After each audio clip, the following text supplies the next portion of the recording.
Ini tuh bukan sekedar gaya-gaya, ternyata guys, sampai ada yang namanya istilah exomania, yang artinya itu suka sama hal-hal berlebihan. Sampai ada yang bilang percaya nggak percaya, semua itu berpengaruh banget cara kita ngobrol sehari-hari guys. Yang exomania itu basically rasa kagum berlebih sama budaya asing. Dan salah satu efek paling obviousnya ya pelajaran bahasa kita yang jadinya shifting. Kalau dulu anak muda masih santai pakai bahasa Indonesia yang baku. Coba kalau sekarang, pasti mereka kayak bahasanya campur-campuran kan? Apa aja nih ya, kayak bentar ya, gue lagi overwhelmed banget nih, soalnya lagi ngejar deadline, atau kayak this whole thing is so cringe, I can't even. Gila sih, kayak ini tuh udah kayak 50% bahasa Inggris, 50% bahasa Indonesia. Kadang-kadang malah itu ada bahasa Koreanya kayak aibo atau kayak pali-pali.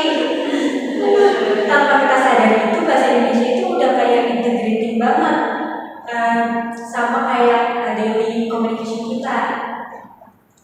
Tapi guys, perubahan ini tuh kayak dua sisi koin. Di satu sisi ya kita lebih cepat global, anak muda itu tuh jadi lebih cepat catch up sama tren dunia.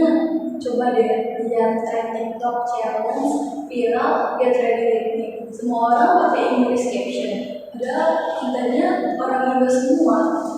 Atau challenge viral soft launch relationship. Nah, bisa sih bahasa Indonesia, tapi ya katanya kurang aja feelsnya. Di sisi lain, ada juga sih, karena kalau keterusan bisa-bisa nanti pas harus formal nulis esai, bikin surat lamaran, atau bahkan pas pidato resmi malah jadi kaku gara-gara keseringan pakai bahasa campuran. Jadi lupa deh bahasa Indonesia yang benar.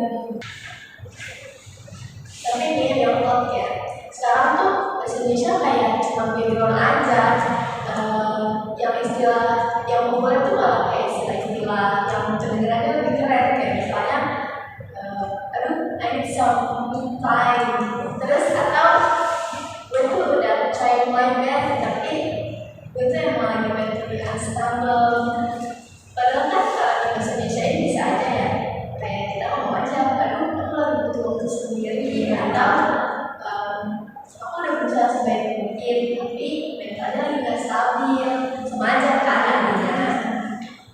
Tapi karena saya tuh kadang merasa kalau jawab sama bahasa Inggris kayak lebih ngefeel gitu, lebih make sense. Kayak ini pula ada caption Instagram, chasing sunset with the real ones, grateful for today. Ada lagi today spy, coffee, books, and good podcast. Padahal bisa aja ya tulisnya kayak senja, book, dan kopi hari ini terasa tenang, bisa aja kan. Tapi ya mereka merasa lebih feel kalau disebut-sebut.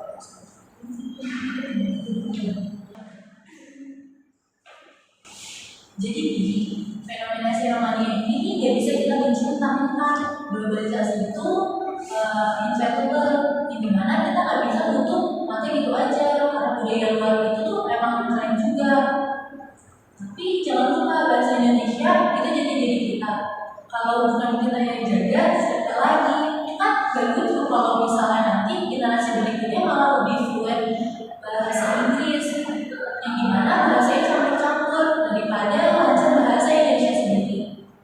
Kita tetap bisa kok memix bahasa asing pas ngobrol santai, tapi tetap masih ruang di mana bahasa Indonesia itu tuh bisa tumbuh. Pakai bahasa Indonesia itu bukan berarti kuno, justru itu bentuk kita embrace budaya kita sendiri.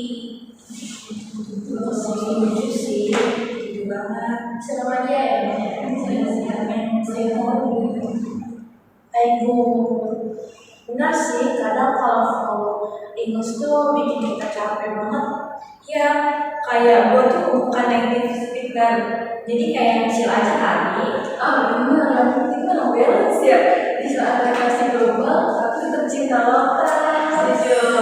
Speaking English is fun, and Jakarta is way to learn us. Exactly, bahasa Indonesia tuh keren, tinggal gimana kita makainya aja.